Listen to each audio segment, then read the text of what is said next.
કેમ છો દોસ્તો, સ્ટોરીઓની દુનિયામાં સ્વાગત છે। ચાલો જાણીએ એક અનોખી સ્ટોરી। પાયલ ગભરાઈને પોતાના પિયરમાં પહોંચી। તેના ભાઈએ સવારમાં તેને ફોન કરીને કહ્યું હતું કે માની તબિયત ખૂબ ખરાબ છે, તું જલ્દી ઘરે આવી જા।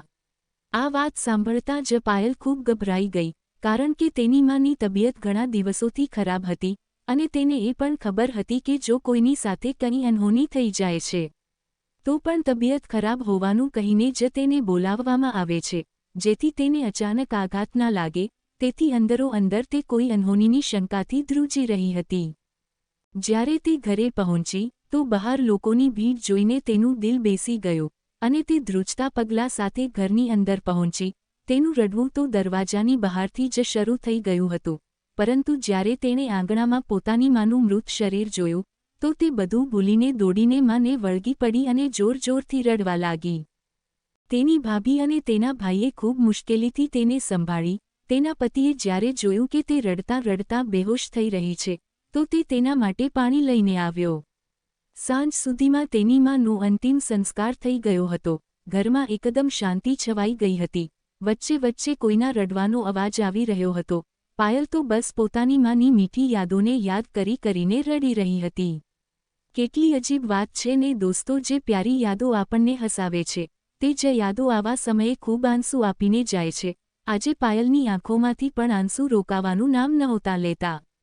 પિતાનો સાથ તો ઘણા સમય પહેલાં જ છૂટી ગયો હતો અને આજે જન્મ આપનારી માં પણ આ દુનિયામાંથી જતી રહી હતી અને આજે તેને એક અજીબ ડર પણ લાગી રહ્યો હતો કે શું માં ના ગયા પછી પણ ભાઈ ભાભી લાગી રહ્યો હતો કે શું માં ના ગયા પછી પણ ભાઈ ભાભી તેને પિયરમાં તે જ માન સન્માન આપશે જેમાં ના હયાત હોવામાં આપતા હતા। ક્યાંક હવે તેનું પિયર તેને ભૂલી તો નહીં જાય? પ્રશ્ન ચિહ્ન। ધીમે સમય પસાર થવા લાગ્યો। બધા સગા સંબંધીઓ 13મા પછી પોતપોતાની દુનિયામાં વ્યસ્ત થઈ ગયા તો પાયલ પણ પોતાના ઘરે જવાની તૈયારી કરવા લાગી। ત્યારે જ તેની ભાભીએ તેને માના રૂમમાં બોલાવી। પાયલ માના રૂમમાં પહોંચી તો એવું લાગ્યું કે જાણે માની સુગંધ હજી પણ રૂમમાં હાજર હોય। તેનું મન ભારે થઈ ગયું। ત્યારે જ તેની ભાભી શીતલે કહ્યું, દીદી, હું ઈચ્છું છું કે માનું જૂનું બોક્સ તમારી હાજરીમાં જ ખોલવામાં આવે। માજી હંમેશા કહેતા હતા કે આ બોક્સમાં કંઈ કેવું છે જે તેમના માટે ખૂબ અનમોલ છે। પાયલે સંમતિમાં માથું હલાવ્યું તો શીતલે તે બોક્સ ખોલ્યું। તેમાં પાયલની માની લગ્નની સાડી અને ખાનદાની પાટલા રાખેલા હતા। પાયલે માની સાડી ઉપાડીને પોતાની છાતીએ લગાવી લીધી। ત્યારે જ બાજુમાં રહેતી પડોશણ લીંબુ માંગવા માટે ઘરમાં આવી ગઈ। તેણે જૂનું બોક્સ ખુલ્લું જોયું તો તે શીતલને બોલાવીને એક ખણામાં લઈ ગઈ અને બોલી, અરે ભાભી, તમે આ બોક્સ તમારી નણંદની હાજરીમાં શા માટે ખોલ્યું? હવે આ બધો સામાન લૂંટીને લઈને જતી રહેશે અને તમે જોતા રહી જશો। જુઓ, હું તો કહું છું કે પોતાની નણંદને આમાંથી કંઈ જ ના આપતા। એમ પણ તમારી નણંદે લગ્ન વખતે તો ઘણું બધું લીધું જ હશે, તો હવે સાસુના બધા સામાન પર તમારો જ અધિકાર છે। પાયલે પણ આ વાત સાંભળી લીધી હતી। તેનું દિલ દંગ રહી ગયું। તેનું તો મન થઈ રહ્યું હતું કે તે માની લગ્નની સાડી લઈને જાય, જેથી માની હાજરીનો અહેસાસ તેની સાથે રહે, પરંતુ હવે તેની આંખોમાંથી આંસુ વહેવા લાગ્યા અને તે અસમંજસમાં પડી ગઈ કે હવે તે ભાભી પાસે સાડી કેવી રીતે માંગે।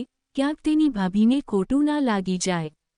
હવે પરિસ્થિતિ પણ તો બદલાઈ ગઈ હતી। તો નાની એવી વાતથી જો નારાજગી વધી જાય તો સંબંધોમાં દૂરી આવી જાત અને પાયલે બિલકુલ પણ નહોતી ઈચ્છતી કે એક સાડીના નામે પિયરમાં તેનો સંબંધ ખરાબ થાય। તે ઉદાસ થઈ ગઈ અને તેણે માની સાડીને ચૂપચાપ પાછી મૂકી દીધી। જ્યારે પડોશણ ત્યાંથી જતી રહી તો શીતલ ફરીથી તેની પાસે આવી। તેણે પાયલની ભીની આંખો જોઈને ધીમેથી કહ્યું, શું થયું દીદી, માની યાદ આવી ગઈ કે શું? પાયલે ભીની આંખોથી સંમતિમાં માથું હલાવ્યું અને માથું નીચું કરી લીધું। પછી તે ત્યાંથી ઊભી થઈને જવા લાગી તો શીતલે તેનો હાથ પકડીને તેને ફરીથી માના પલંગ પર બેસાડી દીધી અને કહ્યું, શું થયું દીદી, તમે ઊભા થઈને જઈ રહ્યા છો? જુઓ, આ સાડી અને પાટલા તમે જ રાખી લો। આ સાંભળીને પાયલ ચોંકી ગઈ તો શીતલે કહ્યું, હા દીદી, આ સાડી અને ખાનદાની પાટલા પર તમારો જ અધિકાર છે। તમે તેમની પુત્રી છો, તમારી પાસે પણ તેમની કોઈ નિશાની હોવી જોઈએ ને? મમ્મીજીએ મારા લગ્ન વખતે મને ઘણા બધા ઘરેણાં અને સાડીઓ અપાવી છે અને સૌથી મોટી વાત, તેમણે પોતાનો પુત્ર મને આપ્યો। બીજું મારે શું જોઈએ?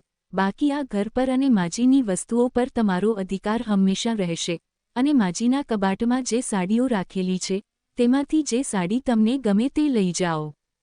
હું પણ એક પુત્રી છું અને જો મને પણ પિયરમાં આવું જ માન સન્માન મળે તો મને ખૂબ આનંદ થશે. તેથી હું પોતાની નણંદ સાથે હંમેશા સારું વર્તન કરીશ, કારણ કે એક ભાભી તરીકે નણંદ પ્રત્યે મારી પણ અમુક જવાબદારી બને છે ને. પાયલ ભાવુક થઈને ભાભી કહીને શીતલના ગળે વળગી પડી અને ધ્રુસકે રડવા લાગી. શીતલે એટલી સુંદર રીતે પોતાની નણંદની લાગણીઓને સમજી લીધી હતી અને આજે એક ભાભીએ એક પુત્રીના મનમાંથી એ ડર દૂર કરી દીધો હતો કે તેનું પિયર તેને ભૂલી જશે. એમ તો પાયલ પાસે સાડીઓ કે ઘરેણાંની કોઈ કમી નહોતી, પરંતુ તેને માં સાથે જોડાયેલી આ વસ્તુઓ જોઈતી હતી અને તેની ભાભીએ તેની મનોસ્થિતિને સમજીને તેને બધું આપી પણ દીધું. વાર્તા પસંદ આવી હોય તો ચેનલને સબસ્ક્રાઇબ કરજો મિત્રો. ધન્યવાદ.